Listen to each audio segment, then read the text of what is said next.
আজকে তোমাদের সাথে সাউথ ইন্ডিয়ান বিরিয়ানি কেমন খেতে হয় সেটা শেয়ার করব। সাউথে গিয়ে আমার ওখানকার ফুচকা আর বিরিয়ানি টেস্ট করার ভীষণই ইচ্ছা ছিল। তো ফুচকার ভিডিও তো অলরেডি তোমরা দেখেই নিয়েছো কিরকম বাজে এক্সপিরিয়েন্স হয়েছে। যারা এখনো দেখোনি টাইটেলের উপর লিঙ্ক দেওয়া রয়েছে, চেক করে নিও। তো বিরিয়ানি খাওয়ার জন্য আমাদের হোটেলের বাইরে একটা লোকাল রেস্টুরেন্টে আমরা যাই। সেখানে গিয়ে আমরা অর্ডার করি মাটন ফ্রাই বিরিয়ানি। দেখতে যতটা সুন্দর লাগছিল ভেবেছিলাম খেতেও ততটাই সুন্দর হবে, বাট খেয়ে বুঝলাম এর থেকে আমাদের বাড়িতে ভাত ভাজা যেমন করা হয় ওটা বেশি টেস্টি। বিরিয়ানিতে না ছিল কোনো আলু, না ছিল কোনো ডিম, মাংসটা জাস্ট নর্মাল মশলা মাখিয়ে ফ্রাই করে দিয়েছে।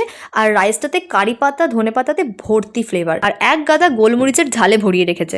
গোলাপ জল কেওড়া জলের গন্ধ বিন্দু মাত্রই ছিল না। আমরা বাঙালিরা যে ধরনের বিরিয়ানি খেয়ে অভ্যস্ত, সাউথের বিরিয়ানি একদমই সেরকম নয়। আর রায়তাটাও একদম আমার ভালো লাগেনি, মানে কেমন যেন একটা টেস্ট। আর সাথে দিয়েছিল সাম্বার, মানে এরা বিরিয়ানির সাথেও সাম্বার খায় ভাবো, তো সেটাও আমার খুব একটা ভালো লাগেনি। সো আজকের মতো এইটুকুই। যারা এখনো সাবস্ক্রাইব করোনি প্লিজ সাবস্ক্রাইব করে নিও। টাটা।